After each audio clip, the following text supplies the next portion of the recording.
Wildcard weekend, the Colts will face the Texans in the first matchup on ESPN. Both of these teams have had their fair share of adversity. Houston started 0-3, but then won a franchise record 9 in a row to take control of the division.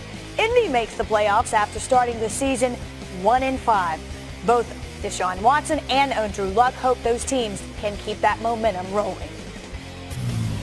It feels like it's been the postseason for us for a while now, and I don't think anybody's approach will change, in this locker room just because we're, quote unquote, in the dance.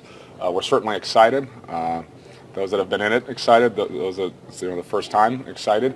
But we know it's a football game at the end of the day, and for us that means focusing on the process, making sure we're getting better today, and excited for that opportunity. Yeah, I played in a lot of big games before, in college and stuff, but I mean, you can't really, pick college playoffs with the NFL. This is, the hardest business, top notch. It's a whole new season, whole new, speed of game.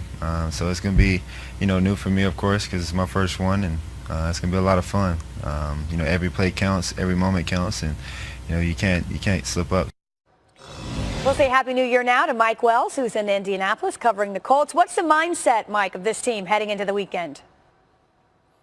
Well, first of all, Happy New Year's, Wendy. Well, Frank Reich texted veteran kicker Adam Vinatieri on Monday night and asked him about his thoughts on playing in the playoffs. Vinatieri has played in 30 playoff games, and some of his biggest kicks have occurred in the postseason. The Colts, on the other hand, only have 15 players who have played in the playoffs. Rookie linebacker Darius Leonard said Vinatieri's message was very simple.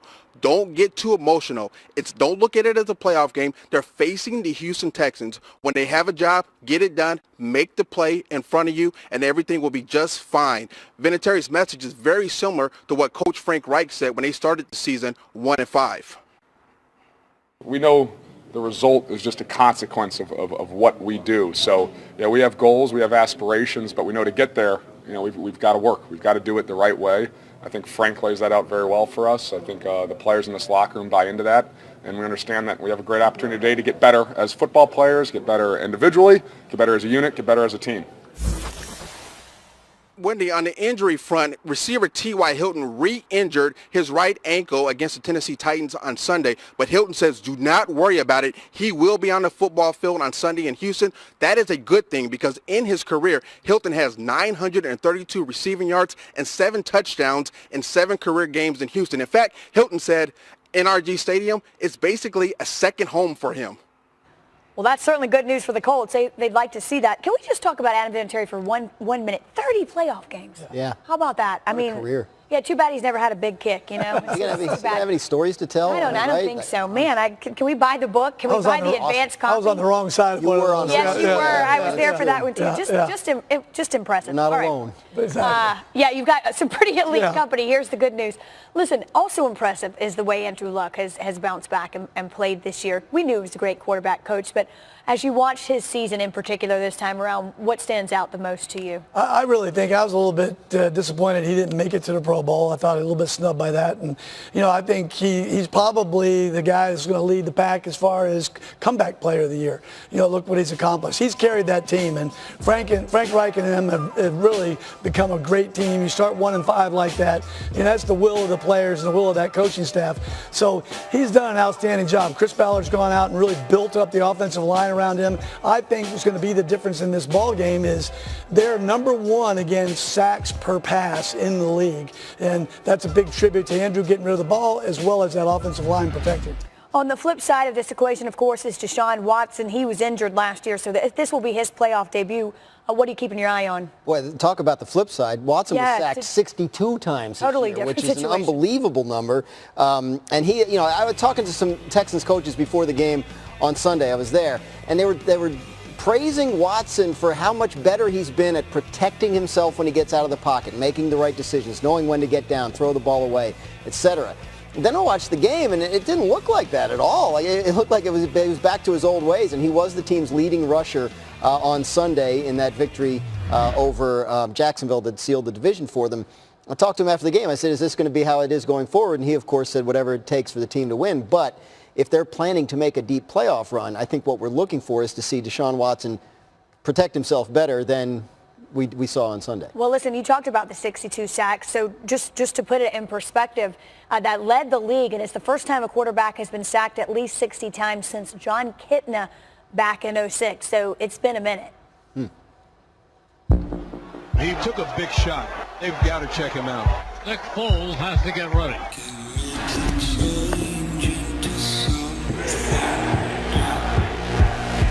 It's about to get turned up in here. There's going to be a parade on Broad Street. If this is a dream, don't wake me up. Stop me if you've seen this movie before. The Eagles head to the Windy City to face the Bears, who gave Philly some help to get into the postseason by taking down the Vikings in their season finale. And Nick Foles is back at it. The magic fix is in for Philly fans as the play of Super Bowl MVP Foles has propelled the Eagles into the playoffs for the second straight season. And of course, everybody wants to rub that, was it crystal ball? I don't know what it is, but they want that magic back, that Nick Foles magic. Can he do it again? Well, I think, he's done it. He's had a good stretch. I really said about a month and a half ago, I like the character of this football team. I think Doug Peterson's done a tremendous job getting them into the playoffs. My problem a little bit is moving forward is the Chicago Bears defense has wrecked every quarterback they've run into really all season long, where they rank number 1 in the league as far as quarterback ratings. So I think it's going to be a little bit stiff competition there at Soldier Field. I like what Nick has done, but I think they're running into a stiff test. Does this team respond differently? Is it unfair to say they respond just a little differently to Nick Foles than to Carson Wentz, or is this just a matter of he's our guy now, that we go forward? I think, again, history repeats itself, and they did it a year ago. So I think they're kind of used to it, and they have confidence in it. I really think the biggest thing I've noticed is the emergence and more of the ball going to Alshon Jeffrey with Nick Foles than it was with Carson Wentz. They have a clear connection, those two. There's no doubt. Question about that. And Alshon answers the bell and has big over the last few weeks. What's your confidence level, Dan, in Mitchell Trubisky? It's not as high as it is in the quarterbacks that have won Super Bowls that are in this playoff field. The rest of the NFC, you see Russell Wilson and Drew Brees. That confidence level has to be pretty high. But I believe that the Bears coaching staff is confident in its ability to put Trubisky in advantageous situations. So they know that he's a young player and an inexperienced player at a key position. And if they ask too much of him, if they put the game on him, that's not going to be to their advantage. If they run the ball, if they play their style of defense, and if they ask Mitchell Trubisky to do the things that he's good at and comfortable with, then that's a formula for success. And I think the year they just had has proven to them that they can do that. Coach? I think he gained a whole lot of confidence, going to Minnesota last week, tough environment, division opponent, a desperate team, had to win to get in the playoffs, the Minnesota Vikings. And I was really impressed with how he performed on third down against a good defense. I know they were missing a couple of their corners, but all in all, they were missing a couple of receivers. And the quarterback position, Mitchell Trubisky, I thought performed very well, especially on obvious pass down, third down, and their third down percentage was as good as it's been all season. Is this the best weekend of football all year? That's a good one. It's a good. It's pretty good.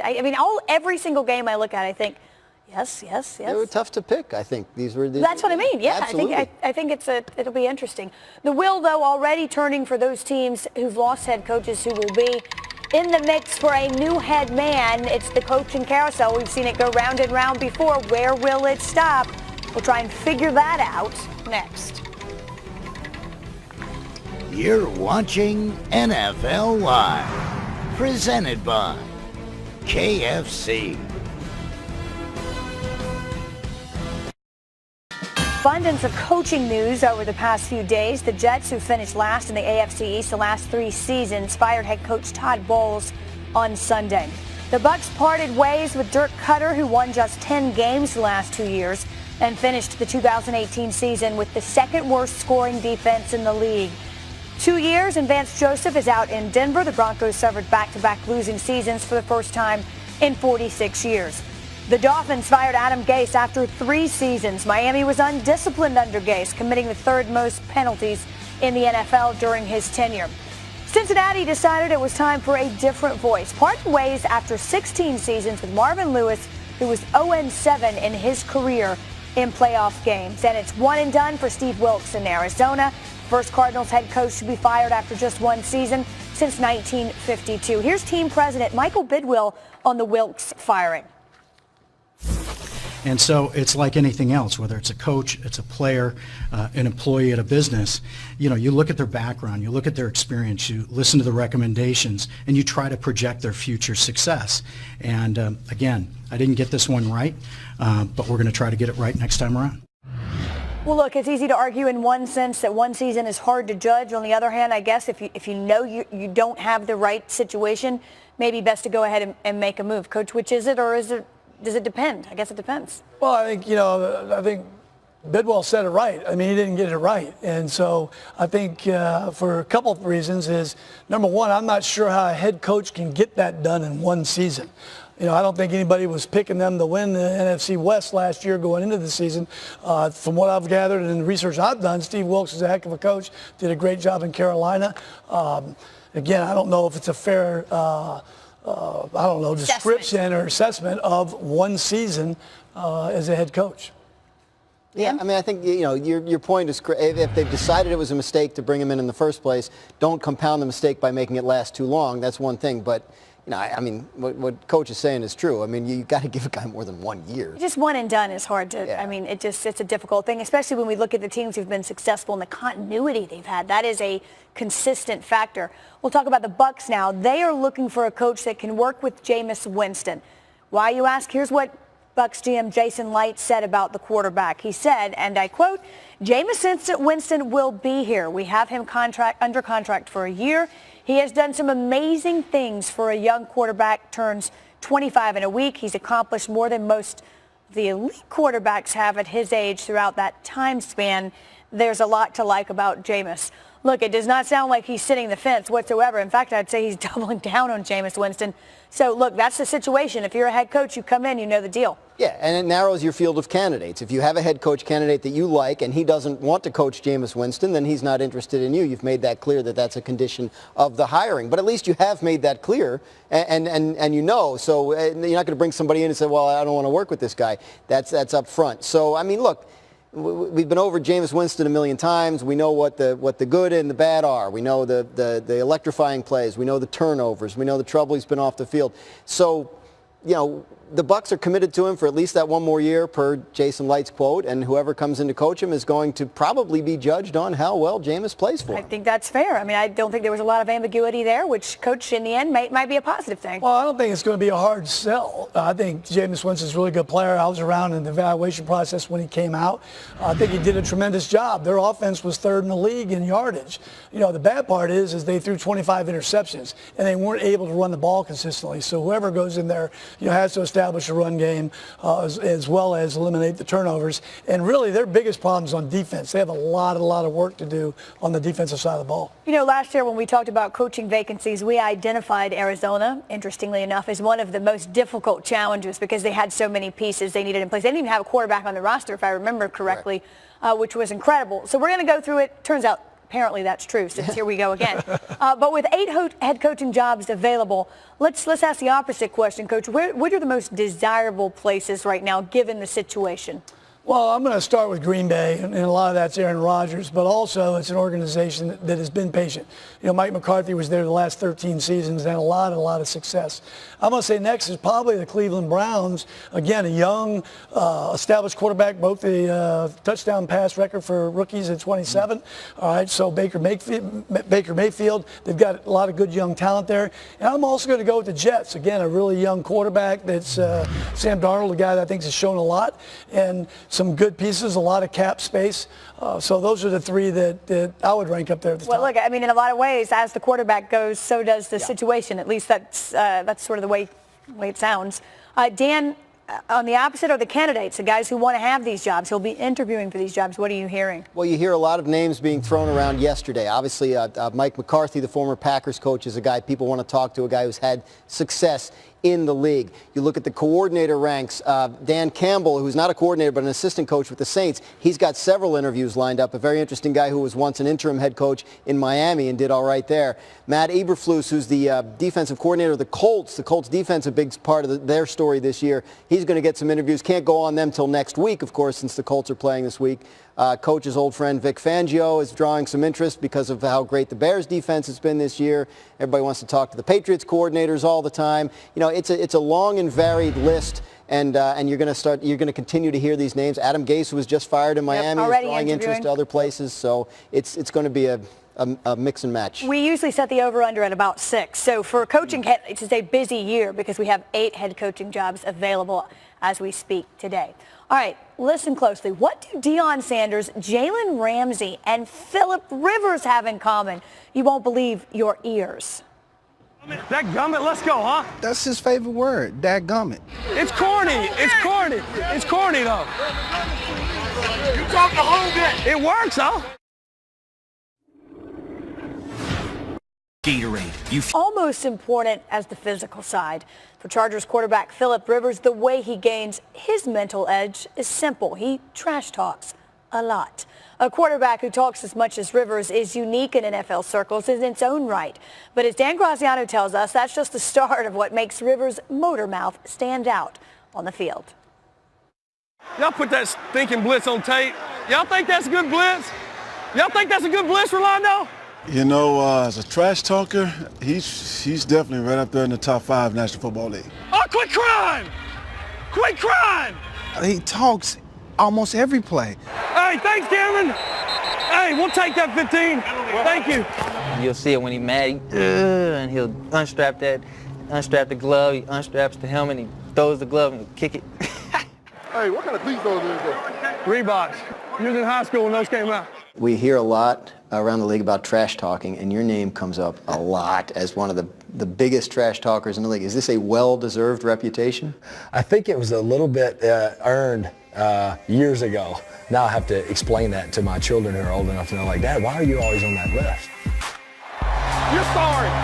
It's a waste of my time. All I know is you mess with me, you got problems. You know what that means? You can't stop it. You hear a lot of trash talk on the field during an NFL football game. Guys do it all the time. But when Phillip Rivers took over as the Chargers starter in 2006, opponents began to hear something weird. Trash talk, sure. You talking the whole game, now you're on mute.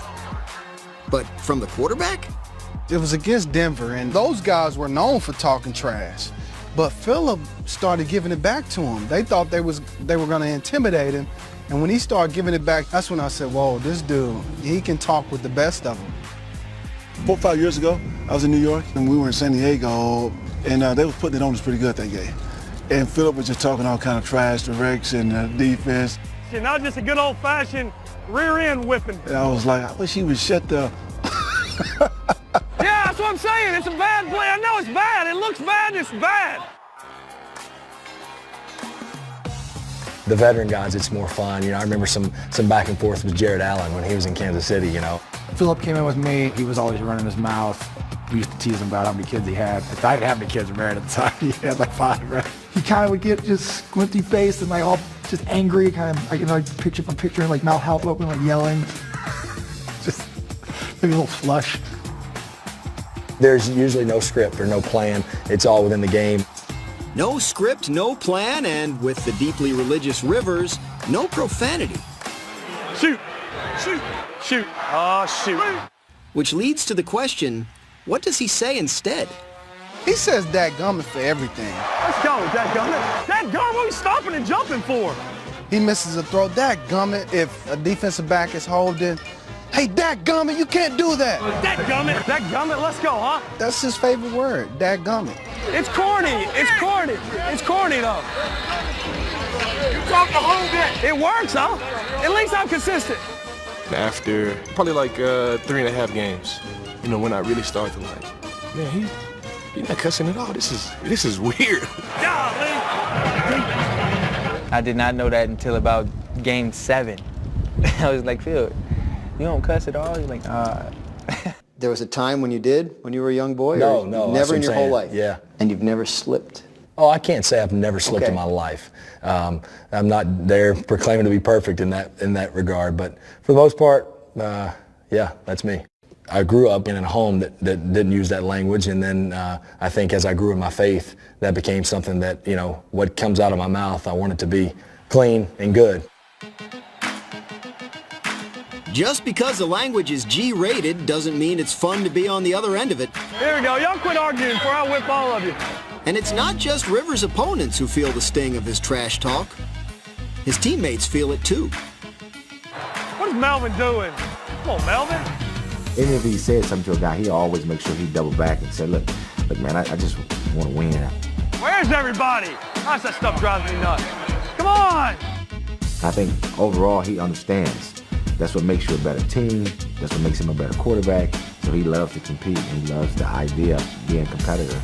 Goodness gracious alive, let's go!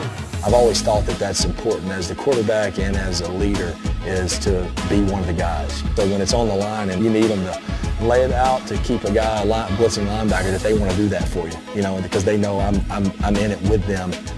It's not me and y'all come on. It's not, we're in this thing together.